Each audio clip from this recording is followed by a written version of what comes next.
উপাচার্যের পদত্যাগের এক দফা দাবিতে ফের উত্তাল খুলনা প্রকৌশল ও প্রযুক্তি বিশ্ববিদ্যালয় ক্যাম্পাসে বিক্ষোভের পাশাপাশি তালা ভেঙে 6টি হলে প্রবেশ করেছে আন্দোলনরত শিক্ষার্থীরা।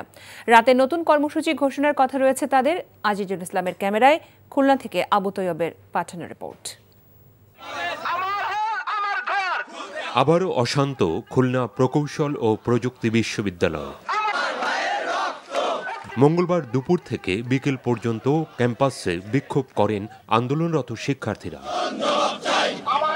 বিশ্ববিদ্যালয়ের বিভিন্ন বিভাগের সামনে গিয়ে আবাসিক হলের তালা খুলে দিতে শিক্ষকদের অনুরোধ জানান তারা। আমাদেরকে হলে প্রবেশ করতে আপনারা সর্বোচ্চ সহযোগিতা করুন। এতে সাড়া না পেয়ে পরবর্তীতে নিজেরাই একে একে হলের তালা ভেঙে ফেলেন।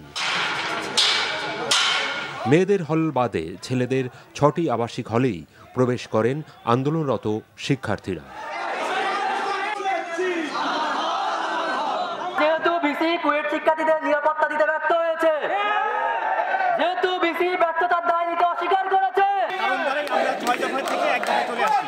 পরবর্তীতে নতুন ভিসি আসার সাপেক্ষে নিরপেক্ষ তদন্ত কমিটি গঠন করে এই তদন্তটা পুনরায় যাতে করা হয় এই আবেদন আমরা। পরে এই বিক্ষোভ রূপ নেয় উপাচার্যের পদত্যাগের এক দফা দাবিতে। উত্তাল হয়ে ওঠে ক্যাম্পাস।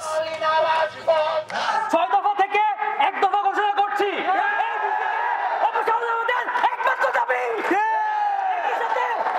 নতুন বিসির অধীনে নিরপেক্ষ তদন্ত কমিটির মাধ্যমে নিরপেক্ষ তদন্তের দাবি জানাচ্ছি। এর আগে সোমবার রাতে সিন্ডিকেট সভায় আগামী 2রা মে আবাসিক হল এবং 4ঠা মে শিক্ষা কার্যক্রম চালুর সিদ্ধান্ত নেয় প্রশাসন। বহিষ্কারের সিদ্ধান্ত নেওয়া হয় 37 শিক্ষার্থীকে।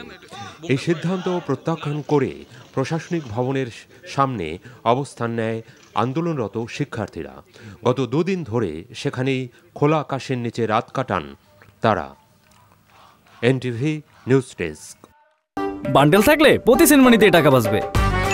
বিকাশ সেনমানি বান্ডেল কিনে জিতুন প্রতি লেনদেনে।